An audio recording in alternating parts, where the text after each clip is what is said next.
जय हिंद साथियों, नमस्कार। स्वागत है आप सभी का गणित विषय गुरुकुल में। आज के लेक्चर के माध्यम से हम लोग कॉम्प्लेक्स नंबर यानी हम ट्रिग्नोमेट्री की सीरीज स्टार्ट कर रहे हैं। BSc first year, engineering first year के विद्यार्थियों के लिए बहुत महत्वपूर्ण होगी ये सीरीज। आज के लेक्चर के माध्यम से हम लोग कॉम्प्लेक्स नंबर के बहुत सारे रूप के बारे में जानेंगे और डायरेक्ट हम लोग एग्जाम्पल सॉल्व करेंगे। इसके बेसिक के बारे में आप सभी जन जानते हैं और ये सीरीज हमारी कॉम्प्लेक्स नंबर की 10 से 15 वीडियो हम लोग बनाने वाले हैं और इस वीडियो में बच्चों आप लोगों को सारे इंपॉर्टेंट कंसेप्ट पढ़ाए जाएंगे, बहुत सारे इंपॉर्टेंट एग्जाम्पल्स पढ़ाए जाएंगे, बहुत सारे कठिन कठिन सवाल भी मैं आप लोगों के साथ यहाँ पे शेयर करूंगा। अगर आप विद्यार्थी सीएसआर नेट के विद्यार्थी है, यदि आप गेट की प्रिपरेशन कर रहे हैं, यदि आप किसी भी कॉम्पिटिटिव एग्जाम की प्रिपरेशन कर रहे हैं जिसमें कॉम्प्लेक्स नंबर आपका खास रोल प्ले करता है, तो आपको ये मेरी सीरीज बहुत ज़्यादा काम में आने वाली है। क्योंकि हम लोग फर्स्ट ईयर से लेके आगे एंट्रेंस एग्जाम तक जितने भी टाइप है कॉम्प्लेक्स नंबर में, जितने भी एडवांस तरीके की थ्योरी है, इसे हम लोग डील करने वाले हैं। इसमें एडवांस जो भी जितने भी मैथमेटिक्स के एग्जांपल्स होंगे उसे भी हम लोग डील करने वाले हैं। तो चलिए शुरुआत करते हैं बेसिक से कि कॉम्प्लेक्स नंबर होता क्या है। देखिए विद्यार्थियों, आप सभी ने जाना होगा कि कॉम्प्लेक्स नंबर किस तरीके से होता है। क्लास कक्षा 11वीं में पढ़ा होगा आपने, इस तरीके से एक फॉर्म देखा होगा, z equal to x plus I Y, या फिर आप कह सकते हैं इसका आपने कहीं ना कहीं इस तरीके से a प्लस आई बी लिखा होगा। x प्लस आई वाई के फॉर्म पे लिखा होता है किसी किसी बुक में, या फिर कहीं a प्लस आई बी के फॉर्म पे लिखा होता है। जिसमें से बस इतना अगर हमें याद है तो भी चलेगा कि हमें पता है कि बच्चों ये फर्स्ट वाला पार्ट है आपका रियल पार्ट होता है, रियल पार्ट ऑफ z कहलाता है। यह आपका इमेजिनरी पार्ट ऑफ z कहलाता है। z आपका कॉम्प्लेक्स वेरिएबल है, x और y आपके वेरिएबल्स कहलाएंगे। एक्स एक्सिस वाई एक्सिस के ये पॉइंट्स हम लोग यहाँ पे पुट कर पाएंगे और z आपका एक कॉम्प्लेक्स वेरिएबल बनेगा। इसे कॉम्प्लेक्स नंबर या फिर कॉम्प्लेक्स वेरिएबल भी कह सकते हैं।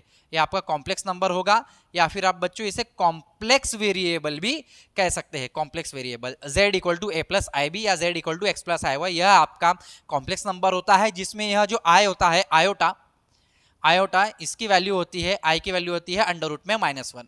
अब ये कैसे मिला, इसका बेसिक साइंस है कि भैया एक्स स्क्वायर प्लस 1 नाम का एक इक्वेशन है, जिसे सॉल्व करने के बाद में यूलर्स और लेग्रांज बहुत सारे आए, वैज्ञानिक आए, मैथमेटिशियन आए, जिन्होंने सॉल्व करने के देखिए 1 degree equation, 2nd degree equation, 3rd degree equation को जैसे जैसे सॉल्व किया गया वैसे वैसे नंबर सिस्टम का इजाद हो गया। पहले रियल नंबर सिस्टम आया, रैशनल आया, इरेशनल आया, ठीक है, नेचुरल नंबर, होल नंबर, ये सारी चीज़ें इनका इवोल्यूशन होता गया। इतना डीप में जाने की जरूरत नहीं है कि किसने निकाला था कॉम्प्लेक्स नंबर, किसने निकाला था कॉम्प्लेक्स नंबर, कहाँ से आया, कैसे आया, ये एग्जामिनेशन में नहीं आता है। ठीक है, एग्जामिनेशन में पॉइंट टू पॉइंट हमें क्वेश्चन देखने होंगे। तो X square plus 1 equal to 0 यानी एक्स स्क्वायर की वैल्यू होगी -1 यानी एक्स की वैल्यू होगी अंडर रूट में -1, है ना। तो इस तरीके से आयोटा की वैल्यू आती है। तो इसमें से हमको एक इमेजिनरी नंबर दिखाई देता है। तो अगर हमें इसे प्लॉट करना है तो एक्स प्लस वाई को हम इसे x, y के रूप में भी लिख सकते हैं। यह भी हम लोग आज के लेक्चर के माध्यम से बेसिक देखेंगे। बेसिक में बहुत सारे एग्जांपल्स भी करेंगे बच्चों। बेसिक आपका ले लेता हूं मैं थोड़ा सा कि कॉम्प्लेक्स नंबर क्या होता है, कंजुगेट क्या होता है, ठीक है, एम्पलीट्यूड क्या होता है, आर्गुमेंट किसे कहते हैं। तो ये सारी चीज़ें, जो एंगल किस तरीके से होंगे, ये बेसिक हम लोग कर लेते हैं और पोलर फॉर्म में कन्वर्ट करना सीखेंगे। ये जो आज का लेक्चर है, पहला ही लेक्चर आपके काम का है, बहुत ज़्यादा इंपॉर्टेंट है। बीएससी फर्स्ट ईयर के विद्यार्थी हो या फिर आप इंजीनियरिंग के स्टूडेंट हो, ठीक है, आप सभी को, कोई भी यूनिवर्सिटी के विद्यार्थी हो, बहुत ज़्यादा काम में आने वाला है। तो देखिए जैसे कि हम लोग इसे x, y लिखते हैं या फिर a प्लस आई बी को हम a, b लिख सकते हैं इस तरीके से, ठीक है। आर स्क्वायर के फॉर्म पे, आर स्क्वायर के पॉइंट होते हैं, आर स्क्वायर यानी क्या होता है ये x, y, ठीक है, आर स्क्वायर के पॉइंट्स होते हैं। यानी अगर आप सिंपल आर ले रहे हैं तो वन टपल होता है। वन टपल मतलब अगर आपके पास सिर्फ एक्स एक्सिस है, सिर्फ आपके पास बच्चों ये एक्स एक्सिस है, तो यहाँ पे कोई एक वैल्यू है 1 या फिर कोई भी वैल्यू है, तो हम लोग बोलेंगे ये सिर्फ आर में है, ठीक है। आर का पावर 1 इस तरीके से लिखा जाता है। आर स्क्वायर को हम लोग आर इंटू आर लिख सकते हैं, यानी इसे हम एक्स वाई प्लेन कहते हैं, यानी कि 2 डायमेंशनल प्लेन कहते हैं। इसे हम 1 डायमेंशनल प्लेन कहते हैं। 1 डायमेंशनल में 1 पॉइंट आते हैं, 2 डायमेंशनल में 2 पॉइंट आते हैं, 3 डायमेंशनल में 3 पॉइंट आते हैं, यानी 3 टपल 3 पॉइंट्स के फॉर्म में हम उसे लिख पाते हैं। 2 डायमेंशनल में हम 2 पॉइंट्स के फॉर्म में, 2 टपल के फॉर्म पे लिख पाते हैं। बच्चों यदि मैंने यहाँ पे एक पॉइंट ले लिया 1, यहाँ पे पॉइंट ले लिया 2, तो ये जो पॉइंट होगा आपका 1, 2 होगा। तो ये 1, 2 हम इस तरीके से x, y या फिर a, b इस तरीके से आप डिनोट कर सकते हैं। यदि आपको किसी भी एग्जांपल से z इक्वल टू 1 प्लस 3 है, इस तरीके से आपको दिया गया 1 प्लस 3 है, तो आप कैसे डिनोट करेंगे, यहाँ पे 1 होगा आपका, यहाँ पे कहीं ना कहीं 3 होगा, ये आपका 3 होगा, तो इसे आप यहाँ पे 1, 3 आपका आ जाएगा 1, 3। यदि अगर फॉर एग्जाम्पल आपको बोला जाए कि -2 प्लस 3 आए, तो -2 कहाँ पर होगा बच्चों, ये आपका -2 होगा और ये आपका 3 होगा, तो -2, 3। तो इसमें से अगर हम z को देखें तो ये z क्या होता है बच्चों, z होता है आपका a प्लस आई बी या फिर x प्लस आई वाई, जिसमें से a और b आपके रियल होते हैं। ए और बी, यह जो वैल्यू होती है ए, ये वाली वैल्यू, ये रियल पार्ट तो होता है, बी इमेजिनरी पार्ट होता है, लेकिन ये जो वैल्यू होती है ए और बी, ये दोनों रियल वैल्यूज होती है। कौन सी वैल्यूज होती है बच्चों? रियल वैल्यूज होती है। क्यों? अगर आपको दिखाई दे रहा है रियल वैल्यूज कौन सी होती है? जैसे 1 3 -2 3। Real number system, real number system में natural number, whole number, integers, ये आपका है रैशनल नंबर, इरेशनल नंबर, ये सारे आपके रियल नंबर होते हैं। तो रियल नंबर यानी +-1, +-2, +-3 भी आ जाता है उसमें इंटीजर में। तो इस लाइन पे, जो रियल लाइन पे हमको जो नंबर्स दिखाई देते हैं, rational, irrational, whole number, integer, natural number, इसे हम लोग रियल नंबर्स कहते हैं। इसे हम लोग क्या कहते हैं? रियल नंबर कहते हैं। तो रियल नंबर से मिला के हम लोग एक नए तरीके का नंबर बनाते हैं जिसे हम लोग कॉम्प्लेक्स नंबर कहते हैं, जिसमें एक इमेजिनरी पार्ट होता है, एक रियल पार्ट होता है। इस चीज़ को आप ध्यान में रखेंगे। एक बेसिक डेफिनेशन है इसका, एकदम ये नहीं है कि डेफिनेशन पेपर में आएगी कि what is the definition of the complex number. ठीक है, ये कक्षा 11वीं के 8वीं 9वीं 10वीं के विद्यार्थियों को आती है। ए कोमा बी आपका रियल पार्ट होगा, ए कोमा बी आपका रियल नंबर्स होंगे, ए प्लस आई बी, और ये आपका इस तरीके से तैयार हो जाए, जेड इज और कॉम्प्लेक्स नंबर। तो ये आपने इस तरीके से प्लॉट करना सीखा बच्चों की, किस तरीके से आप कोई भी कॉम्प्लेक्स नंबर को प्लॉट कर सकते हैं। और ये 2 डायमेंशनल यानी R² के फॉर्म पे लिखा जाता है। तो इसके बाद हम लोग देखते हैं कि कंजुगेट यानी क्या होता है। कंजुगेट यानी सिंपल सी बात है बच्चों, अगर z की वैल्यू आपको दी है 1 + 3i, तो इसका z बार आप कैसे निकालेंगे? z बार हो जाएगा 1 - 3i। z बार क्या हो जाएगा आपका? 1 - 3i। सिंपल है। जो इमेजिनरी पार्ट होता है उसका साइन चेंज होता है, इमेजिनरी पार्ट होता है उसका साइन चेंज होता है, इमेजिनरी पार्ट होता है उसका साइन चेंज होता है। फॉर एग्जाम्पल अगर मैं बोलूँ z = 1 - 7i, तो आप बोलेंगे इमेजिनरी पार्ट है तो ये हो जाएगा 1 + 7i। ठीक है, हाँ, ओह माय गॉड। ठीक है विद्यार्थी, तो अगर हम देखें यहाँ पे, अगर z की वैल्यू में अगर ले लूँ -1 + 2i, तो मैंने बोला इमेजिनरी को जो जोड़ता है, इमेजिनरी को प्लस साइन ने जोड़ा है तो ये -2i कर दीजिए, सिंपल सी बात है। अगर z = सिर्फ -7i है तो इमेजिनरी, तो यहाँ पे इमेजिनरी है -7i, रियल पार्ट तो है नहीं। रियल पार्ट नहीं है मतलब बच्चों इसको आप 0 - 7i भी तो लिख सकते हैं। तो अगर आप z बार कंजुगेट निकालेंगे तो ये 0 + 7i, कहने का तात्पर्य 7i हो जाएगा। इमेजिनरी का जो साइन होता है उसे आप चेंज कर दीजिए, इमेजिनरी का साइन जो होता है उसे चेंज कर दीजिए, तो आपका कंजुगेट तैयार हो जाता है। अगर आप z = आप फॉर एग्जाम्पल देखें, अगर आप लिखे 2, तो 2 में यहाँ पे इमेजिनरी पार्ट नहीं है, यहाँ पे रियल पार्ट नहीं था, यहाँ पे इमेजिनरी पार्ट नहीं है। इमेजिनरी पार्ट नहीं है यानी z बार = ये हो जाएगा 2। यहाँ पे आप लिख सकते हैं 0i, ये -0i। ठीक है, z बार आपका आ गया। तो आपने कंजुगेट समझ लिया, कॉम्प्लेक्स नंबर बेसिक समझ लिया। अब हम लोग समझ लेते हैं कि इसका पोलर फॉर्म क्या होता है, इसकी एब्सोल्यूट वैल्यू क्या होती है, मॉड्यूलस क्या होता है, एम्पलीट्यूड क्या होता है, इसके बारे में हम लोग थोड़ा सा ध्यान ले लेते हैं। अभी हम लोग बात करेंगे बच्चों एब्सोल्यूट वैल्यू की। एब्सोल्यूट वैल्यू क्या होती है? एब्सोल्यूट वैल्यू, देखिए बच्चों, ये CSR नेट गेट एग्जाम में अगर आप बात करें तो ये पूरा बेसिक लेक्चर है, स्टार्टिंग से लेके एंडिंग तक जितने भी हमारे 10-15 वीडियो बनेंगे सारे के सारे देखिएगा, आपके पूरे के पूरे डाउट क्लियर हो जाएंगे। और यदि आप BSc फर्स्ट ईयर के विद्यार्थी है, BSc में है या ग्रेजुएशन में IIT में है, NIT में है, सादे किसी भी इंजीनियरिंग कॉलेज से आप डिग्री ले रहे हैं या फिर कहीं पर भी आप ओपन यूनिवर्सिटी में पढ़ रहे हैं, कहीं से भी आप पढ़ाई कर रहे हैं और आप ग्रेजुएशन के विद्यार्थी है, तो यह प्लेलिस्ट आपके बहुत ज़्यादा काम में आने वाली है।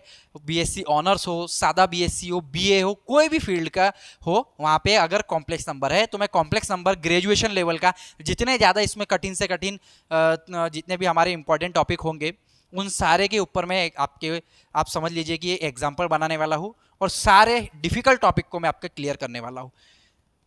एब्सोल्यूट वैल्यू यानी मॉड्यूलस, एब्सोल्यूट वैल्यू या फिर मॉड ऑफ z आप कह सकते हैं कि अगर मैं मॉड ऑफ z कहता हूं तो अंडर रूट में ये हो जाएगा, सिंपल सी बात है, रियल का स्क्वायर प्लस इमेजिनरी का स्क्वायर, x² + y²। यदि आप इसे देखें तो अगर मैं ये डायग्राम बनाऊं, बहुत आसान है, इसको समझना, ये बेसिक है हमारा, ये आपने कक्षा 11वीं में क्लास 11th में भी पढ़ा होगा विद्यार्थियों। z = यदि आप देखें, ये अगर हम लोग ग्राफ बना लेते हैं इस तरीके से, कोई एक मैं x और y प्लेन पे, x, y प्लेन पे कोई तो भी एक p नाम का पॉइंट ले लेता हूँ या फिर x, y ये कोई एक कॉम्प्लेक्स नंबर ले लेता हूँ और मैं इसे ओरिजिन से ज्वाइन कर देता हूँ, इस p को ओरिजिन से ज्वाइन कर देता हूँ।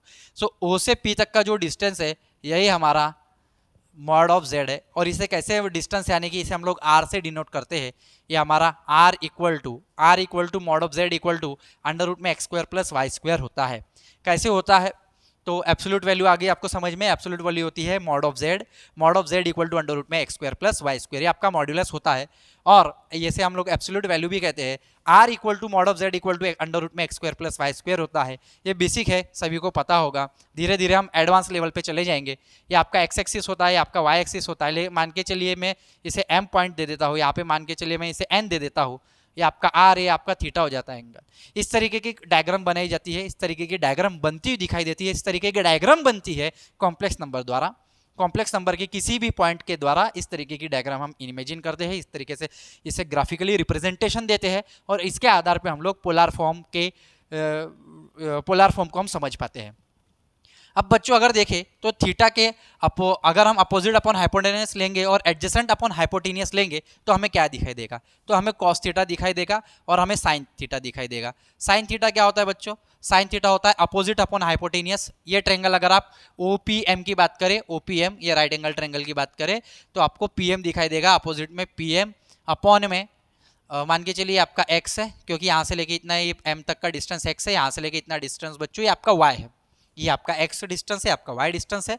PM अपॉन आप देखेंगे कि OM अपोजिट अपॉन हाइपोटेनियस, तो PM की वैल्यू कितनी है, PM की वैल्यू बच्चों अगर आप देखें तो ये y है। PM आपका इतना जो डिस्टेंस है बच्चों ये y है, ठीक है। अपॉन आप देखेंगे OP क्या दिया है आपको, लेट अपन ने OP को R मान लिया। लेट आप मान के चलते हैं कि OP आपका R है। OP कोई ना कोई डिस्टेंस है, क्या है बच्चों, वो R है, ठीक है। y अपॉन R ये क्या हो जाएगा आपका x अपॉन ये हो जाएगा, हाँ ठीक है। एडजेसेंट की बात करेंगे cos थीटा में, एडजेसेंट यानी OM अपॉन इसकी बात करेंगे बच्चों हाइपोटेनियस की OP। OM की वैल्यू क्या हो जाएगी आपकी x अपॉन R। अब ये R क्या है, R तो मैंने पहले बताया, लेकिन ये आया कैसे समझ लीजिए। अगर मैं O से O यानी क्या हो गया बच्चों आपका ओरिजिन हो गया। O से इस 0 से XY के बीच में अगर मैं डिस्टेंस निकालूं, 0 से XY के बीच में अगर मैं डिस्टेंस निकालूं, तो क्या मुझे O से लेके P तक की जो वैल्यू है वो ज्ञात हो जाएगी, यानी उसे मुझे R की वैल्यू ज्ञात हो जाएगी। यानी जो लेंथ ऑफ OP है, लेंथ ऑफ OP डिस्टेंस में निकाल रहा हूँ बाय डिस्टेंस फार्मूला, क्या हो जाएगा, बड़े में से छोटा माइनस कर दो ऐसा, या फिर x माइनस x2 का स्क्वायर या x2 माइनस x1 का स्क्वायर चलता है, ठीक है। मान के चलिए x1 y1 है, आपके x2 y2 है, ठीक है। तो x माइनस 0 का स्क्वायर प्लस y माइनस 0 का square, x2 minus x1 y2 plus y2 minus y1 का स्क्वायर आप लोग कर रहे हैं, या x1 माइनस x2 बोलो, x2 माइनस x1 बोलो, चलता है, ठीक है बच्चों।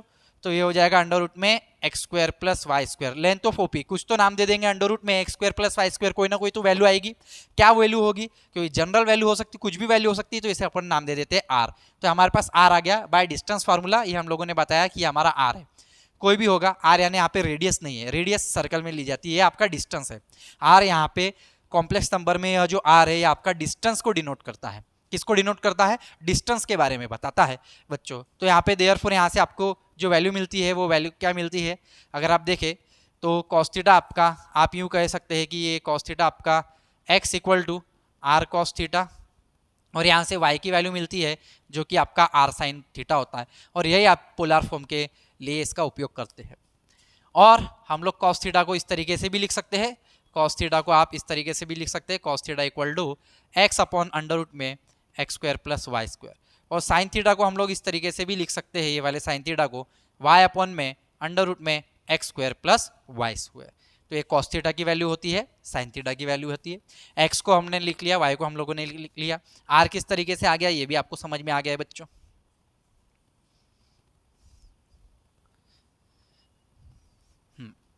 अब हम इसका पोलर फॉर्म देख लेते हैं।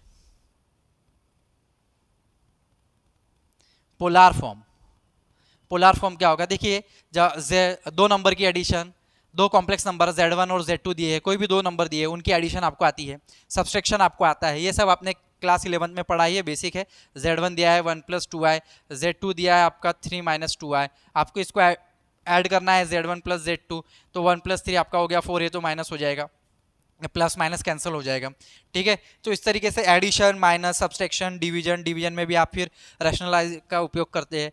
तो ये सब प्लस माइनस इंटू डिवाइड मैं यहाँ मान के चल रहा हूँ कि आपको आ रहा है, क्योंकि मैं यहाँ पे थोड़ा सा एडवांस कॉम्प्लेक्स नंबर पढ़ाने की आपको बात कर रहा हूँ।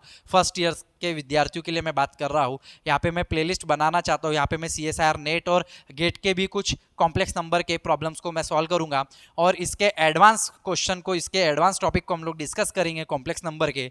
तो प्लस माइनस इंटू डिवाइड कुछ प्रॉपर्टीज होती है, कंजुगेट की प्रॉपर्टीज आपको आती होगी कि Z का बार बार यानी कि क्या होता है, या Z1 Z2 का बार क्या होता है, Z1 इंटू Z2 का बार क्या होता है, Z1 माइनस Z2 का बार क्या होता है, कंजुगेट की प्रॉपर्टीज आती होगी, मॉड्यूलस की, आर्गुमेंट की प्रॉपर्टीज आती होगी। तो ये कुछ प्रॉपर्टीज है जो बेसिक होता है क्लास 11 में या जो भी आपने पढ़ा होगा। मैं ये मान के चलता हूँ ये आपको आता है, मुझे थोड़ा सा आपको एडवांस सिखाना है, एग्जाम्पल सिखाना है। अगर फिर भी आप मुझसे सीखना चाहते हैं कि नहीं सर हमको कॉम्प्लेक्स नंबर एकदम बेसिक से सिखाइए, तो मैं अलग से वीडियो बनाऊंगा उनके प्रॉपर्टीज के ऊपर, अलग से वीडियो बनाऊंगा मैं, या तो लैपटॉप के माध्यम से हाईलाइट करके बनाऊंगा जैसा कि आजकल चलता है, या तो फिर मैं यहीं पे बोर्ड में सिखाऊंगा।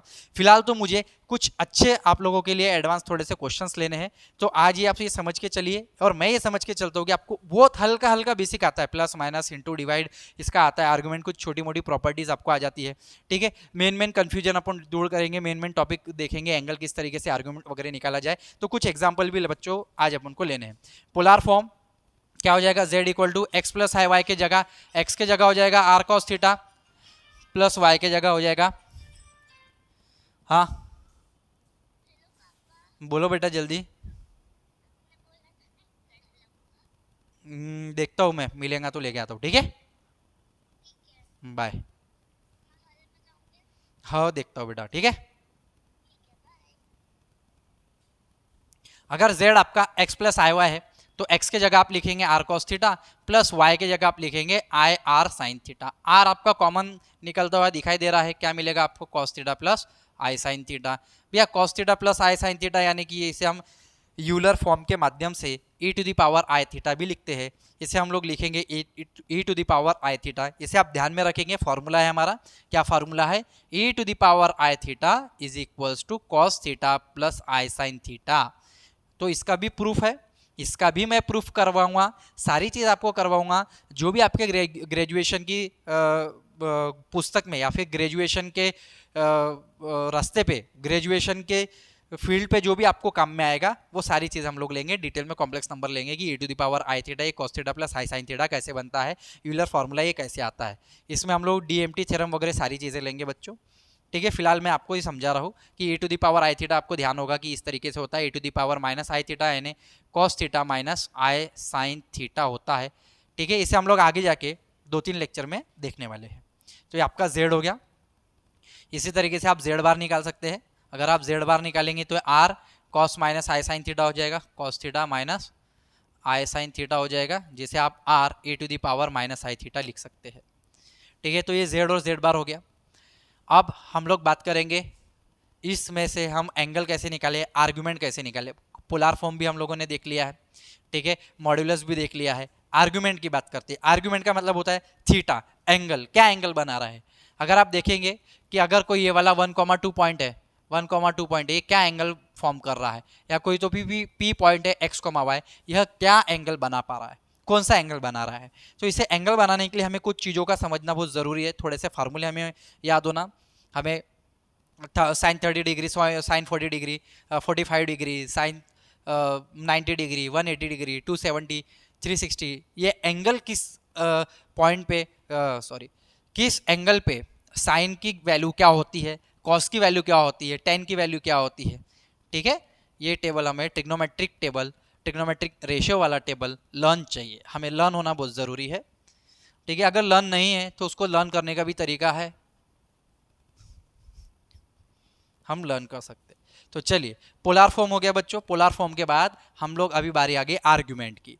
Argument, amplitude, argument, amplitude, angle, theta, ना जाने कितने सारे इसके नाम है, बहुत सारे नाम है। अब इन नामों के पीछे नहीं जाना है, हमें बस इतना ध्यान रखना है कि यहाँ पे हमारा बच्चों ये हमारा 0 डिग्री है, ये हमारा 90 डिग्री है, बोले तो ये हमारा, यह जो हमारा एंगल है, यह जो हमारा एंगल है 90 यानी आपका π/2 है, ये आपका 180 यानी कि आपका पाई है, ये आपका 270 यानी कि 3π/2 है, पाए 180 होता है, 3 से आप मल्टीप्लाई करेंगे 300 240 बराबर 540 बाय 2 यानी कि 270, और ये आपका 360 है, 360 यानी कि 2 पाए। वापिस इस तरीके से हम लोग घूम के अपना पूरा सर्कल बना लेते हैं, घूम के पूरा अपना पूरे एक्स और वाई एक्सिस को हम कवर कर लेते हैं। तो 0 डिग्री से शुरुआत करते हुए हम वापस 360 डिग्री पे आके पहुंच जाते हैं। अगर आपका पॉइंट फर्स्ट क्वाड्रेंट पे या सेकंड क्वाड्रेंट पे या किसी थर्ड क्वाड्रेंट पे है, मान के चलो कॉम्प्लेक्स नंबर पॉजिटिव है, दोनों प्लस प्लस है तो वो यहाँ आएंगे, अगर वो माइनस प्लस है तो वो यहाँ पर आएंगे, अगर दोनों माइनस है तो यहाँ पर आएंगे, और अगर एक प्लस है एक माइनस है तो वह यहाँ पर आएंगे। कैसे हमें पता चलेगा? अगर हम देखें यहाँ पे ये आपका प्लस प्लस होता है, ये आपका माइनस प्लस होता है बच्चों, ये आपका माइनस माइनस होता है, और यह आपका माइनस, ये आपका प्लस और माइनस होता है।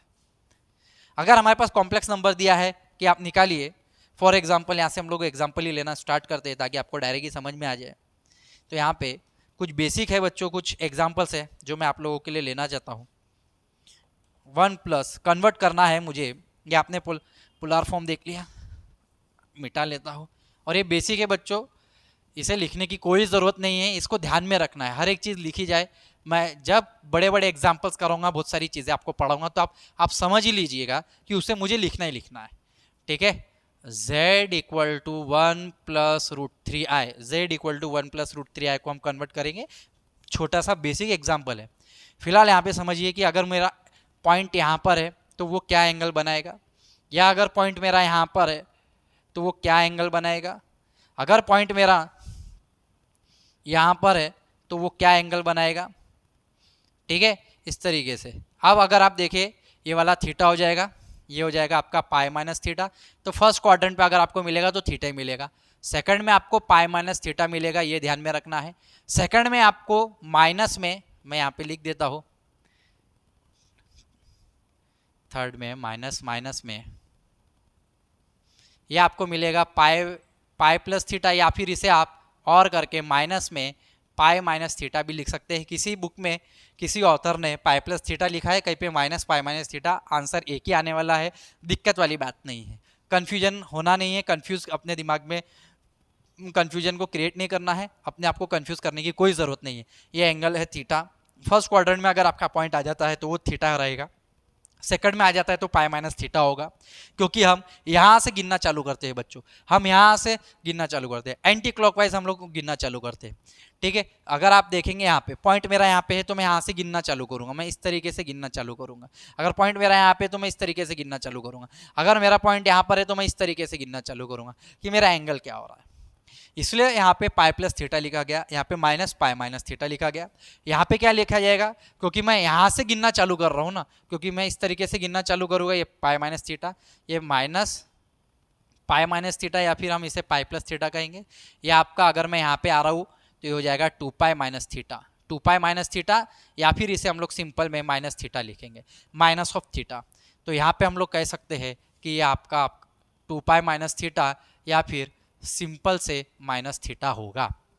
तो इस चीज़ को आपको ध्यान में रखना है। यहाँ पे आपका थीटा होगा, यहाँ पे पाई माइनस थीटा होगा, यहाँ पे पाई प्लस थीटा होगा, यहाँ पे 2 पाई माइनस थीटा या फिर माइनस थीटा, इस तरीके से इसको आपको ध्यान में रखना है। इसके अलावा कोई भी नहीं आएगा। अभी क्या है बच्चों, मैंने जैसा कि बताया आर्गुमेंट के बारे में बात कर रहा हूँ, तो मुझे पता है कि कॉस थीटा की वैल्यू क्या है और साइन थीटा की वैल्यू क्या है।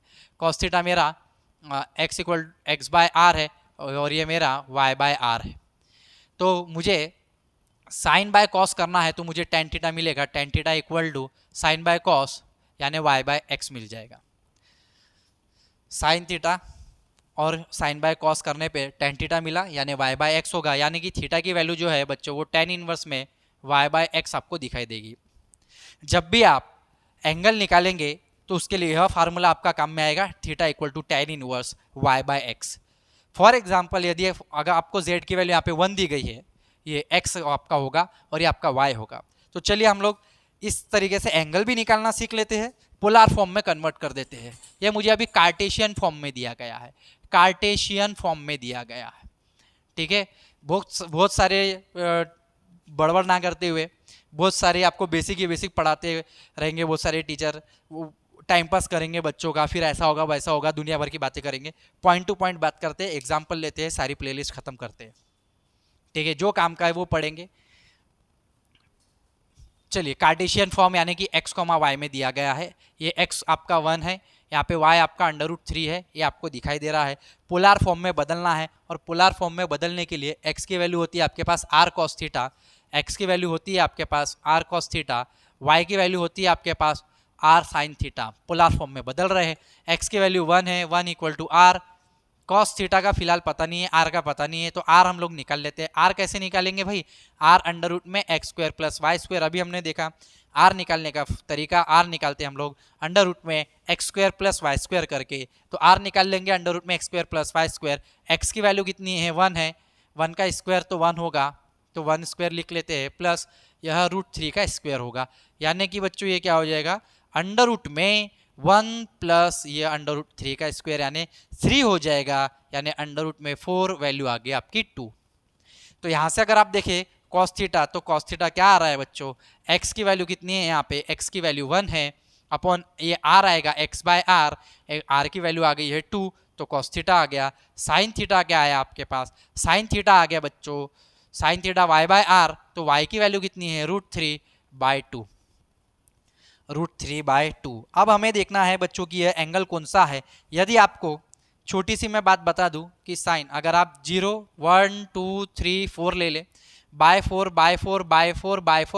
कर दे, तो यहाँ पे जो आपको मिलेगा ये 0 मिलेगा, ये 1/4 मिलेगा, ये 1/2 मिलेगा, ये 3/4 मिलेगा, ये 1 मिलेगा। इसका अंडर रूट ले लीजिए, तो यहाँ पे आपको 0 मिलेगा, यह 1/2 मिलेगा, यह 1/√2 मिलेगा, ये √3/2 मिलेगा, यह 1 मिलेगा। तो ये क्या हो गया आपका? ये आपकी साइन की वैल्यू आ गई। साइन, इसे मैं मिटा देता हूँ, साइन 0, 30, 45, 60, 90 डिग्री, ये आपकी वैल्यू आ गई साइन की। साइन थीटा की वैल्यूज आ गई। कॉस थीटा की वैल्यू इसका उल्टा कर देंगे, 1 √3/2, 1/2, 1/√2, 1/2 और 0 इस तरीके से लिख देंगे। 0 होता है आपका, ये होता है π/2, ये होता है आपका π/3, π/4, ये हो जाएगा बच्चों π/6। तो हमें तो वैल्यू 1/2 और √3/1 कॉस की वैल्यू 1/2 दिख रही है, कॉस की वैल्यू 1/2, साइन की वैल्यू √3/2। टेन कैसे निकाल ले सर? बहुत आसान है, साइन बाय कॉस कर देते हैं, टेन थीटा निकाल लेते हैं। Tan theta sine by cos यानी √3/1, यानी टेन थीटा की वैल्यू आ गई आपकी √3। देयरफॉर थीटा की वैल्यू आ गई। सर ये तो बहुत आसान है, tan इनवर्स √3, तो इसमें क्या ही देखना था। और अगर आप देखें यहाँ पे tan थीटा की वैल्यू, तो इसको अगर आपको ध्यान नहीं है तो साइन बाय कॉस tan होता है, 0/1 0 हो जाएगा, 1/√2/√3/1/√3 हो जाएगा, ये सेम सेम है, कैंसिल हो जाएगा। ये आपको सिर्फ √3 मिलेगा, 1/0 इज नॉट डिफाइंड यानी इन्फिनिटी मिलेगा। तो √3 सर ये तो हमको π/3 में दिख रहा है, ठीक है चलो ये तो आ गई π/3। तो फिर इसका क्या काम आया? तो चलिए इसका भी काम हम लोग समझ लेते हैं कि आप एक्यूरेट एंगल किस तरीके से निकालेंगे बच्चों। और बहुत सारे यहाँ पे एग्जाम्पल है, पॉजिटिव π/3, ठीक है यह भी आपका पॉजिटिव है। आप समझिए कि वैल्यू आपकी कैसी आई थी, ये वैल्यू आपकी पॉजिटिव वैल्यू आई थी, यहाँ पे आपका प्लस है, ये √3/2, यह भी आपकी पॉजिटिव वैल्यू आएगी। कभी ऐसा होगा कि नेगेटिव वैल्यू आएगी, अब मैं समझाऊंगा जब नेगेटिव आएगा, इसके बाद वाला एग्जाम्पल भी लूंगा मैं। दोनों प्लस वाले minus plus minus minus minus plus plus minus minus plus plus plus minus minus, चारों एग्जाम्पल हम लोग यहाँ पे आप कवर करेंगे। तो यहाँ पे एक छोटा सा, ये तो आपको समझ में आ गया होगा, इसे फिलहाल मैं रहने देता हूँ, पढ़ाते समय इन सब की ज़रूरत पड़ती है। छोटी छोटी चीज़ है, नहीं आती है तो फटाफट हम उनसे कैलकुलेट कर सकते हैं। ट्रिग्नोमेट्रिक फार्मूले, अगर आपको ट्रिग्नोमेट्रिक फार्मूले भी नहीं आते तो मैंने एक प्लेलिस्ट बनाई है जिसमें मैंने ट्रिग्नोमेट्रिक फार्मूलेस को बहुत ज़्यादा डिटेल में समझाया है कि वो आते कैसे, डबल एंगल ट्रिपल एंगल फार्मूले, एडिशन फार्मूले किस तरीके से आ रहे हैं, ठीक है आइडेंटिटी वाले फार्मूले किस तरीके से आ रहे हैं, बहुत डिटेल में मैंने प्लेलिस्ट डाली है, आप जरूर से जाके देख लीजिए, डिस्क्रिप्शन में मैं जरूर से लिंक दे दूंगा। एक टेबल होता है, सर ये कितने सारे फार्मूले का टेबल हम लोग लर्न करेंगे। फिलहाल समझिए कि हमारे पास एक होता है साइन थीटा, एक होता है हमारे पास कॉस थीटा, और लास्ट में मिलता है हमें tan theta. Cos theta, sign theta और टेन थीटा। यहाँ पे वैल्यू अगर मैं plus plus minus minus plus minus minus plus ले रहा हूँ तो यहाँ पे मुझे कुछ प्लस माइनस मिलेंगी।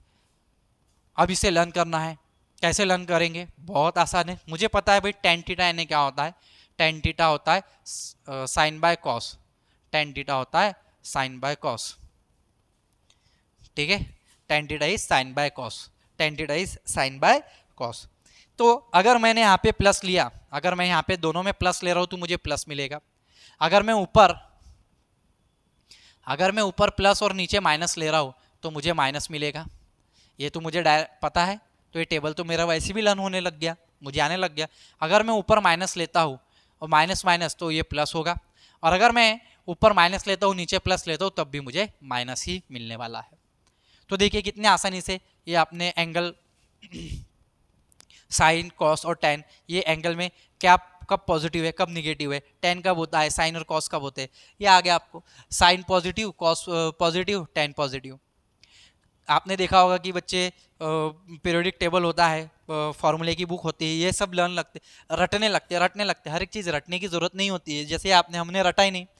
मुझे तो आज तक मैंने कभी नहीं रटा, बस 0 से लेके 4 तक वैल्यू लेके डिवाइड करके ये वैल्यू आ गई थी, ठीक है, हमारे सर ने एक बार सिखाया था बचपन में। तो इस तरीके से बच्चों आप लोगों को भी अप्रोच लेना है। जरूरी नहीं कि हर एक चीज़, कभी कभी होता है दिमाग पेपर पे जब आप लिख रहे हैं, भले आप बड़ी एडवांस लेवल की पढ़ाई कर रहे हैं, भले आपको कितना भी आता होगा जी, अगर आपका पेपर है फर्स्ट ईयर का, आप यूनिवर्सिटी के एग्जाम दे रहे हैं, सेमिस्टर पैटर्न दे रहे हो, या नेट सेट गेट की एग्जाम में अगर आपको किसी कॉम्पिटेटिव एग्जाम में आ गया कि एकदम से कॉस मान के चलिए π/6, तो एकदम से हमें cos π/6 भले याद ना हो, कभी हमें cos 30 डिग्री के हिसाब से याद किया होता है हमने, कभी कभी कंफ्यूज हो जाता है, अरे इसमें क्या आएगा, √3 के बजाय हम 1/2 लिख के आ जाते हैं, तो छोटी छोटी मिस्टेक हो जाती है। तो ऐसा अगर हम रफ करके ध्यान रखें और पेपर के टाइम पे थोड़ा सा रफ वर्क कर ले तो सटीक बैठता है। ये भी पॉजिटिव है, ये भी पॉजिटिव है, तो टेन हमारा पॉजिटिव होगा, ये बात हमारी क्लियर हो गई। टेन थीटा हमारा पॉजिटिव होगा, यानी π/3 इसमें, और ये फर्स्ट क्वाड्रेंट में आ रहा है, फर्स्ट क्वाड्रेंट में दोनों प्लस होते हैं, यानी थीटा एज इट इज़ होता है, यहाँ पे π - थीटा हो जाएगा, यहाँ पे π + थीटा हो जाएगा, यहाँ पे 2π - थीटा या फिर माइनस थीटा हो जाएगा, ठीक है। तो फर्स्ट क्वाड्रेंट में है, साइन और कॉस दोनों पॉजिटिव है, फर्स्ट क्वाड्रेंट में कोई छेड़छाड़ करने की जरूरत नहीं है। थीटा की tan इनवर्स आया √3 यानी π/3, तो हमारे पास थीटा भी आ चुका है और r भी आ चुका है, तो पोलर फॉर्म हो जाएगा z = r cos theta, z = r की value I r cos theta plus i sin theta, तो r की वैल्यू बच्चों हमारे पास आ गई है 2 cos थीटा, एंगल की वैल्यू आ गई है π/3, cos π/3 प्लस i sin π/3, ये वैल्यू हमारे पास आ चुकी है। तो आशा करता हूँ कि ये वाला एग्जांपल बच्चों आपको समझ में आया है, ठीक है, पॉजिटिव वाला। अब हम लोग लेंगे एक पॉजिटिव आपको रिजल्ट मिले और एक निगेटिव वाला रिजल्ट मिले, ठीक है, इसके लिए हम लोग नेक्स्ट वाला एग्जांपल लेते हैं, इसी के जैसा रहेगा, सिर्फ हम प्लस के जगह यहाँ पे माइनस कर देंगे। अगर आप विद्यार्थी इसे लिख रहे हैं तो लिख लीजिए, मैं 1 मिनट में आपके पास फिर से चालू करता हूँ इस एग्जाम्पल को आकर।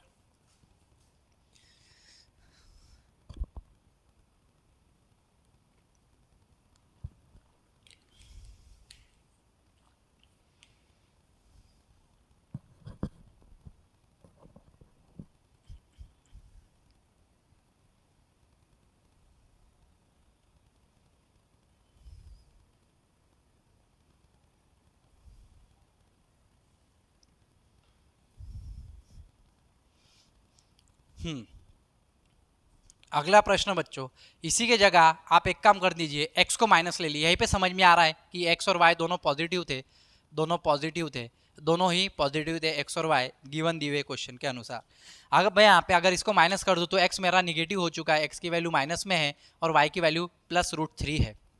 x की वैल्यू निगेटिव है और y की वैल्यू प्लस √3 है। तो अगर मैं x की वैल्यू माइनस में देखूँ तो बच्चों क्या है मेरे पास, हाँ x की वैल्यू, तो यहाँ पे बस थोड़ा सा चेंज होगा, ये -1 का स्क्वायर हो जाएगा, तो यहाँ पे फिर से 1 आएगा, यहाँ पे 2 एज इट इज़ आएगा, यहाँ पे ये -1/2 हो जाएगा और प्लस √3/2 हो जाएगा।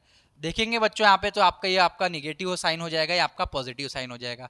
अब यहाँ पे आपके बहुत अब आप बोलेंगे सर कॉस -1/2, कॉस -1/2, पहले वाले में तो आपको बहुत आसान रहा कि कॉस 1/2 होता है, सेकंड वाले में कॉस -1/2। सर कॉस के टेबल में तो कहीं पे भी माइनस ही नहीं आ रहा है, तो क्या टेबल के हिसाब से करें, ट्रिग्नोमेट्रिक रेशियो के टेबल के हिसाब से करें कि सर माइनस तो कहीं दिया नहीं है, क्या करें हम, cos of -θ is cos theta. फिर दिमाग कंफ्यूज, अरे हम क्या क्या लगाए, को कैसा लगाए, ये टेबल है हमारे पास। और कॉम्प्लेक्स नंबर में एंगल निकालने का यही एक तरीका है, और यही तरीका है फुल एंड फाइनल बच्चों। तो इसे आप ध्यान में रखिए कि पाई माइनस थीटा लेंगे, क्योंकि हम यहाँ पे आ गए हैं, क्या आ गया है यहाँ पे, माइनस और प्लस आ गया है, माइनस प्लस, ये आपका एक्स माइनस है, वाई पॉजिटिव है, माइनस प्लस। सेकंड क्वाड्रेंट में पाई माइनस थीटा लेना होगा। फिलहाल थीटा को आप पता कर लीजिए कि थीटा क्या है, आपको थीटा पता करना है, पाई माइनस थीटा बाद में निकालते हैं। चलो थीटा यानी क्या होता है बच्चों, आपका tan inverse y by x होता है। y की वैल्यू क्या है आपके पास, y की वैल्यू हमारे पास √3 है, इसकी वैल्यू -1 है, अपॉन -1 यानी कि tan inverse of -√3, tan inverse of -√3। अगर ये tan इनवर्स ऑफ -√3 है तो सर हम इसका एंगल क्या लिखेंगे, तो चलो एंगल देखो यहाँ पे, तो चलो अगर आप एंगल निकाल रहे हैं, क्योंकि ये निगेटिव और ये पॉजिटिव है, तो ये सेकंड क्वाड्रेंट में लाई हो रहा है, मैं यहाँ पे लिख देता हूँ theta lie on second quadrant, second quadrant में यह लाई कर रहा है। तो सेकंड क्वाड्रेंट में लाई करने के अनुसार के कारण मेरा जो एंगल होगा, जो भी मेरा एंगल होगा वो हो जाएगा पाई माइनस थीटा, और पाई माइनस थीटा के अनुसार पाई माइनस √3 कब मिलता है, इसे मैं लिख देता हूँ -tan इनवर्स √3 -tan इनवर्स √3। ये तो मेरी वैल्यू आ गई, लेकिन मुझे पूरा एंगल में निकालना है, तो पाई √3 कब मिलता है, √3 मिलता है बच्चों मुझे 60 यानी π/3 में मिलता है। तो मैं इसे -π/3 करूँगा, 3 - π यानी 2π/3 हो जाएगा, और ये मेरा राइट आंसर है 2π/3। देयरफॉर मैं इसे कह सकता हूँ कि मेरे पास r की वैल्यू क्या है, 2 है, और थीटा की वैल्यू क्या है, 2π/3 है। इसलिए यह जो मेरा z होगा वो हो जाएगा 2 cos 2π/3 प्लस i sin 2π/3।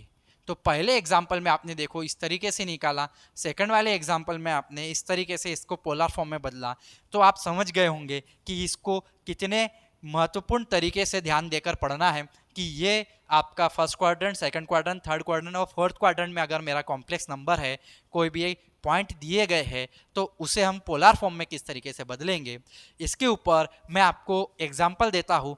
अगले वीडियो में मैं आपको डिटेल में थर्ड क्वाड्रेंट और फोर्थ क्वाड्रेंट के भी एग्जाम्पल्स जरूर से पढ़ाने वाला हूँ। फिलहाल मैं आपको एक एग्जाम्पल, एक ही छोटा सा एग्जाम्पल होमवर्क में देना चाहता हूँ, -1 - i। उम्मीद करता हूँ कि आप इस क्वेश्चन को डील कर पाएंगे, छोटा सा इसे आप पोलर फॉर्म में बदलिए। तो आशा करता हूँ कि आज के लेक्चर में मैंने जो आपको बेसिक पढ़ाया है, और उस बेसिक के आधार पे जो हम लोगों ने पोलर फॉर्म लिया और पोलर फॉर्म के एग्जाम्पल्स देके कन्वर्ट कर दिया हम लोगों ने कॉम्प्लेक्स नंबर को एक पोलर फॉर्म में, ये जो एग्जाम्पल दिया बच्चों, ये आपको बहुत अच्छे से समझ में आया होगा। ज़्यादा से ज़्यादा विद्यार्थियों तक शेयर जरूर करना है, क्योंकि हमारा मानना है गणित का ज्ञान या किसी भी विषय का ज्ञान हो, बांटने से ही बढ़ता है। मिलेंगे अगले वीडियो में, तब तक के लिए जय हिंद, जय भारत, वंदे मातरम साथियों, धन्यवाद आप सभी का।